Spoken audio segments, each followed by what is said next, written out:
All right, welcome everyone. Today's talk is how do I get a position in the games industry, the FAQ. Let me share the slide so we can get going. Let's see, all right, gotta go over here. Share the screen, slides, select, get it up to play. All right, how do I get a position in the games industry, the FAQ? This is the most frequently asked question.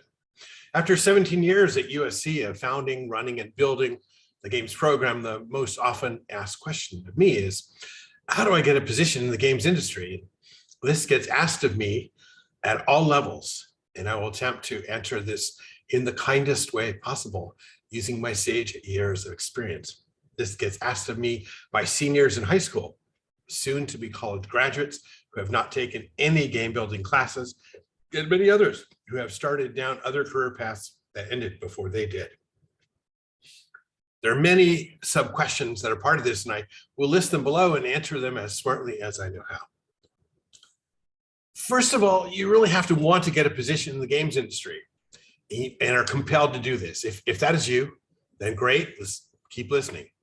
If you are just thinking about it, but studying or working in something else, it's probably not for you. You have to be compelled to this. In modern times, getting a position in the games industry means some years of study at the right university and experience in building games and teams. It used to be that all you had to do was take a beginning programming course, a data structures course, and then drop out of school and found your own studio was all you needed. That is rarely true now and not a recommended pathway to the games industry, says the professor who teaches games courses in a university. So let's start out by assuming you really want to do this and you're ready for some education. So what games program should I attend? Well, this question gets asked me all the time. Even though I've been at USC 17 plus years and founded the games program there, I usually do not answer this with USC, of course. I usually try and provide guidance as to what the potential student should look for in a games program, because there are many. And there are many other reasons that people choose their universities.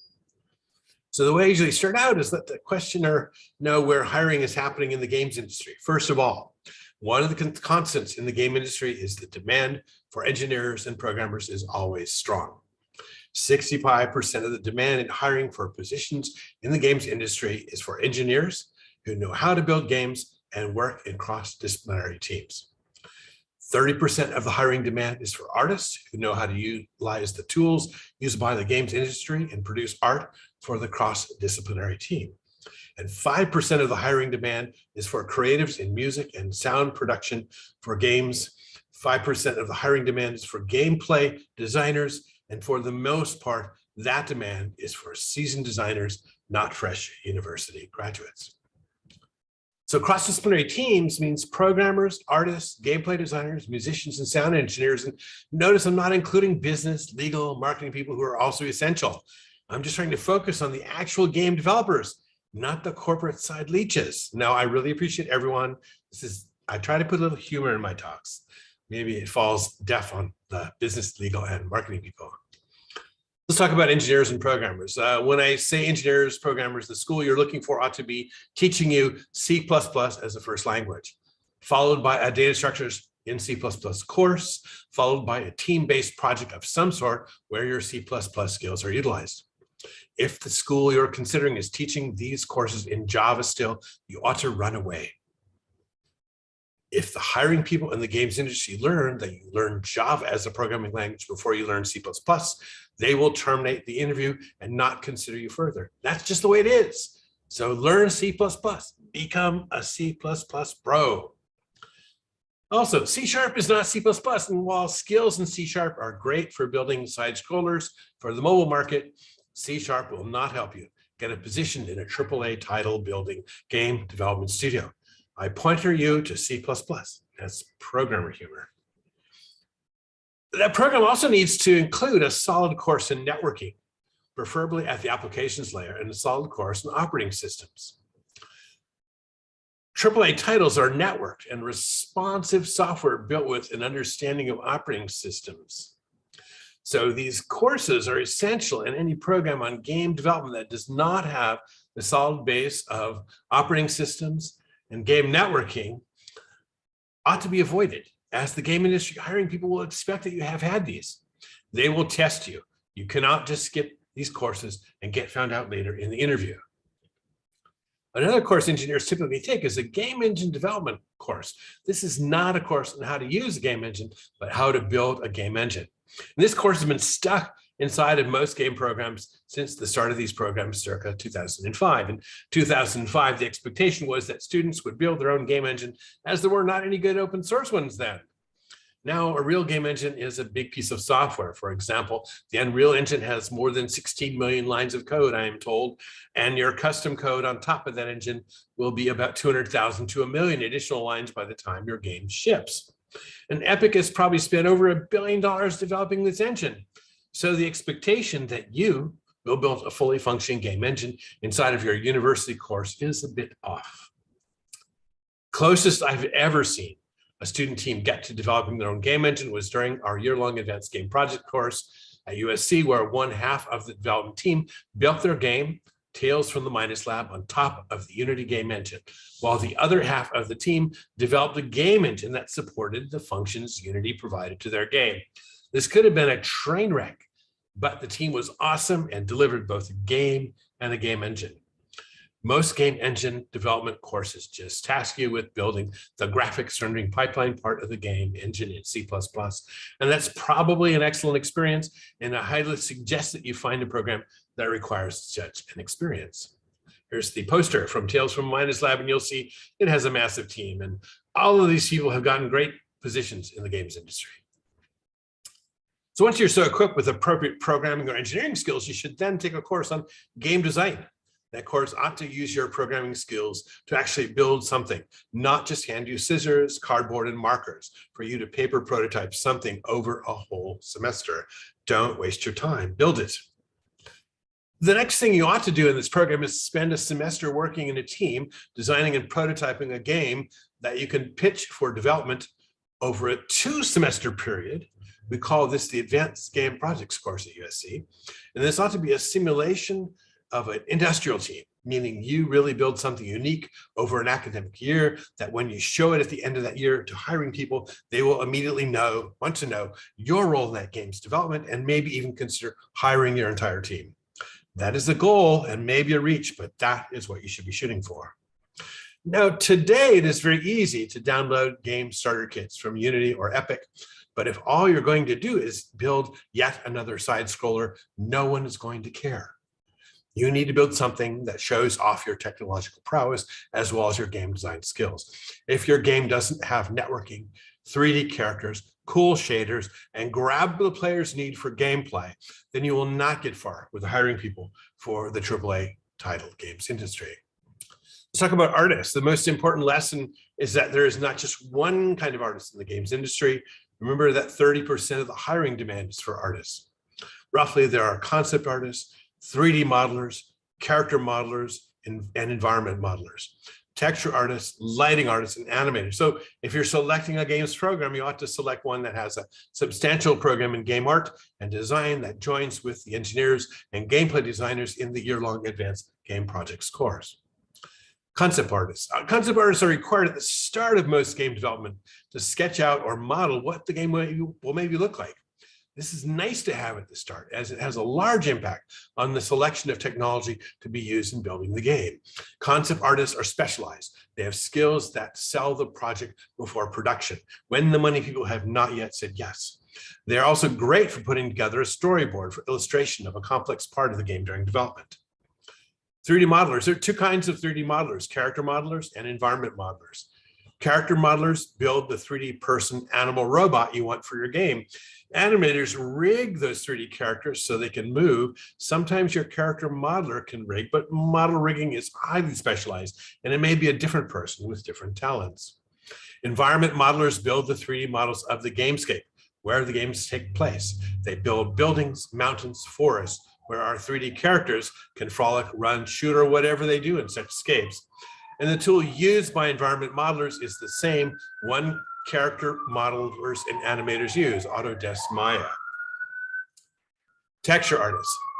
Texture artists take the 3D models and apply a texture to the polygons that make up the 3D models. Texture artists tend to act strangely if you give them a digital camera to use. They will take pictures of paint peeling, dirt, sand, mud in your car, just about anything that they might be tasked to apply onto the 3D models. I appreciate them greatly as they make the 3D models worlds look dirty and used like the real world. Texture artists are often tasked to work with lighting artists to apply shaders to the polygons of the models so those textures are applied. Lighting artists light the scene, the entire 3D world and all its parts with the hope that lighting runs in real time, with the 3D modelers getting the blame if they use too many polygons for that world. Comprehensive game art and design program. It is a rare game school that has such a comprehensive game art and design program. Usually game schools have to reach out to art schools and beg them to please do art for the games being built in the advanced game projects class. And such relationships are valuable and delicate and should be dealt with with the utmost care. Check if the game school you're considering has a game art and design program. Or 2, strong relationships with outside art schools. If neither of these is true, then consider looking elsewhere. The alternative is all your games use asset store downloaded models, which look nice individually, but never look well together as they rarely match the concept art you have either in digital form or in your head. Access to real artists makes the game schools great. Be there. Gameplay designers. Gameplay design is how you create the story and interactions the player of the game performs. So there's the overall story, sometimes called the backstory, and then the story for the player, meaning the player's role in that story, and how does that player execute that role in the story by some sort of interactions, button presses, keyboard keys pressed, etc. So game schools that teach you how to do gameplay design are going to teach you the history and vocabulary of gameplay, the various genres of the games that have been created, and how you produce a game design document. GDD, that becomes the guide for your development team, a guide that needs to be continuously updated as game production proceeds. GDDs have sections entitled Introduction, Audience, Platform, Systems Requirements, Key Features, Reference Games, Gameplay Overview, Gameplay Elements, Gameplay Verbs, Gameplay Philosophy, Pillars of Gameplay, What This Game Is Not, Disclaimer, Gameplay Overview, Flow Chart, Win-Lose Conditions, Replay Value Considerations, User Interface, Gameplay Scope Chart, Player Character Discussion, Game World Structure, Levels, Story Overview, Full Narrative in one-page production plan. So let's talk about these parts. Just to give you some education today, now you know you want to do this. Let's give you a little bit of education about one of the key things you have to write if you're a gameplay designer. Audience and platform. Introduction is a brief in your GDD is a brief paragraph on what the game is about. What is the succinct game name and what you do in that game? Audience is who is the game for and their age. You want to build your game for a particular audience, and you need to know that before you start building the game or drafting the rest of the game design document. Platform is what kind of device is the game being built for, and system requirements are any special requirements for that platform. If you can't answer this in the GDD, stop. Key features. Key features are 3 or 4 bullet points on what is interesting about the game you're proposing. If you cannot think of these, then why are you proposing building this game? Do we really need yet another 2D side scroller? I believe we do not, and in fact suggest that Unity and Epic remove that starter kit from their websites, please. Reference games. Reference games are the games that have influenced you to draft your GDD. They might be reference games in that your game will play like them, or your art style will be similar to them, or your story will be similar to them. Hopefully it will not be the same game as XXX with different character skins. And hopefully it will not be a 2D side scroller or tower defense. I don't like tower defense either. Gameplay overview has 2 parts. One is a single sentence, a log line that tells you succinctly what is the game about. If you need 2 sentences, delete the second sentence. The second thing the gameplay overview section has is about 3 or 4 paragraphs that provide a high-level overview of your game's story and your character's role in that story. I know that writing the short story is much harder than writing a novel, but you must resist making this overview overly overt.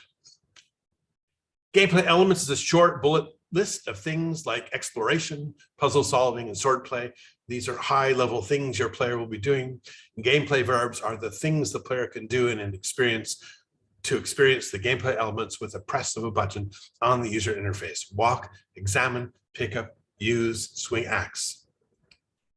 Gameplay philosophy is the overall philosophy of the development team.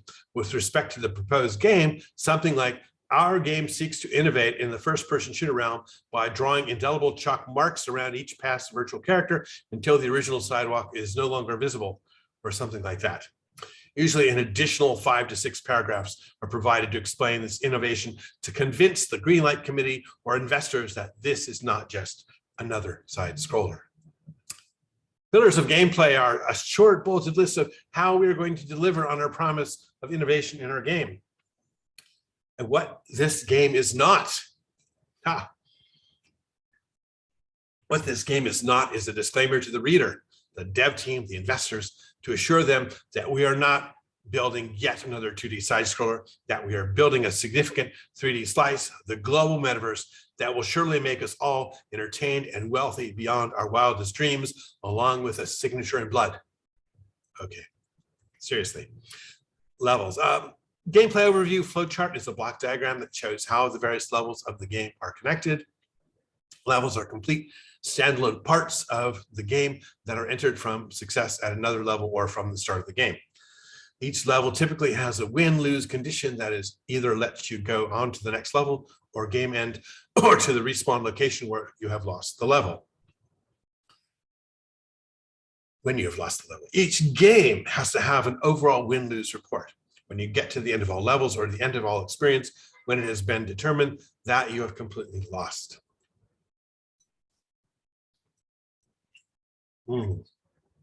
Replay considerations is the part of the game design doc where you either indicate that you can only play the game once through as things are exposed to you at the end of the game, or an indication that you can play again and receive a new experience. User interface is where the buttons you press are and how they activate the gameplay verbs.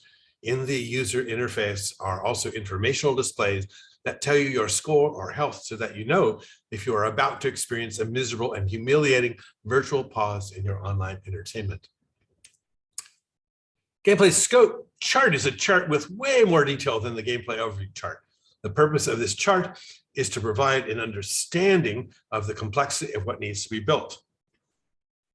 Player character discussion tells the dev team what the point of view of the character is, first-person view, third-person view, and how the player relates to the character in the overall narrative of the game.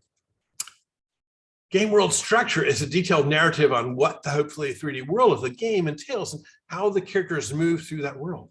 Each level is broken out as to what it looks like and how it integrates into the overall game world.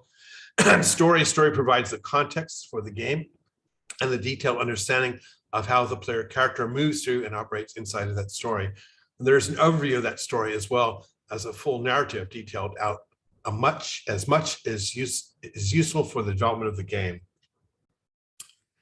One-page production plan.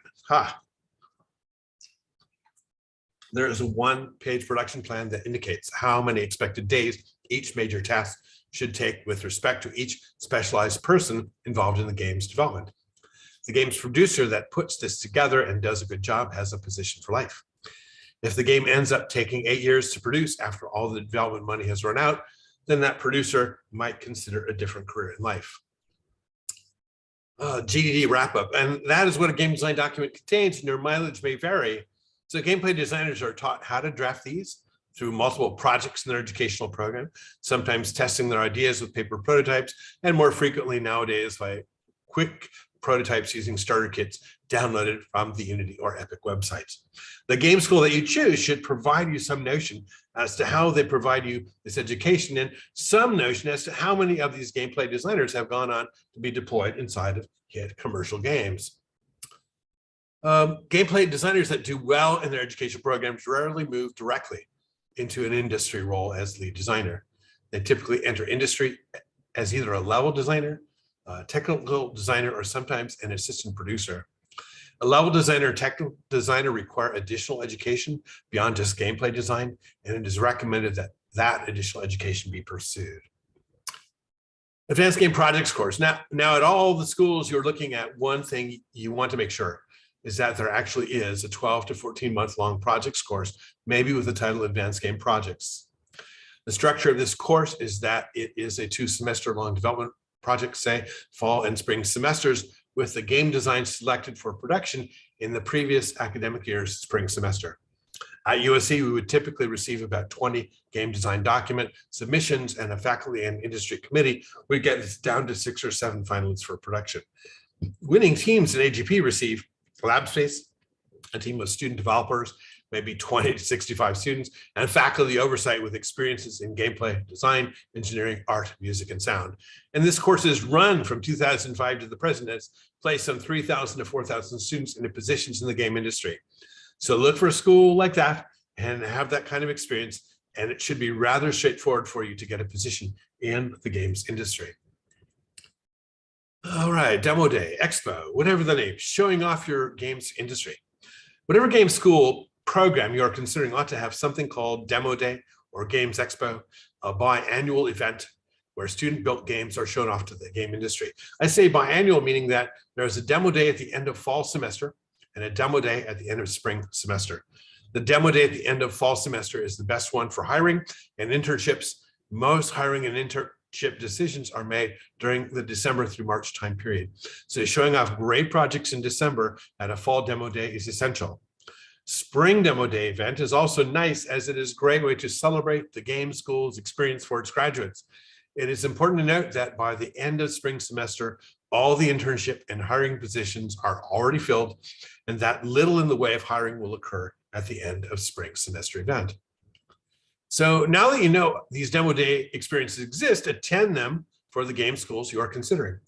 They will get you excited about the game development career path and will let you know about limitations in the game school's educational program. If most of the games are side scrollers, maybe find another school that is pushing the boundaries of technology and game development. Figure 2 is provided. This is sort of what does an idyllic game development university look like? And it's got a game development degree program, a game design program, a game art and design program, and they all meet together in advanced game projects. And the best projects go off to an incubation and acceleration center for game and technology startups. So I'll leave this up there for a second or two more, but you can always come back. This is video, you can pause it. Additional evaluations to make for game school selection. Once you've studied the educational programs at the game schools you're interested in, the next considerations you need to have are the people that run the game schools. You want to learn from people who have designed, developed, and shipped hit games. You don't want to learn game building from faculty that have not had commercial game building experience, nor do you want to learn from someone whose primary experience in the games industry was to bankrupt the studio and put 800 developers out of work. The best way to discover something about the faculty is look them all up on LinkedIn and see who is best connected to the hiring people and the leads in the game industry. Last time I looked at LinkedIn, I found that I was connected to 8,900 people in the games industry and games and computing industries, and I'm followed by another 8,640. Reach into industry is important if you're expecting to actually get a position in the games industry upon graduation. You might also do a Google search on the key personnel to see how they've appeared in news and press releases. So that is how you get a position in the games industry. Education, and lots of game building. Have fun in your pursuit of that dream. Here's some reference articles. Acknowledgement. When one establishes the games program, there are many people that contribute and help out. This list is not comprehensive. Gerard Midioni, the chair of the USC Department of Computer Science, let me create the syllabi for 16 new courses and the plan to establish the program. Chris Swain and Victor LeCour were instrumental in making the initial offerings of the Advanced Game Projects course outstanding. Scott Easley, Sinjin Cologne, and Laird Malamud helped cast the Advanced Game Projects into something that will live forever at USC. And all of my past students who helped make the games program professional, great, and most importantly, fun. There's a Facebook group where these articles are discussed. There is also, if you go to my YouTube channel, which is Mike Zayda, M-I-K-E-Z-Y-D-A, all run together, where this video appears and all of the other videos I have done over recent years. So this has been the Games Column. You all have a great day, and we'll see you next time.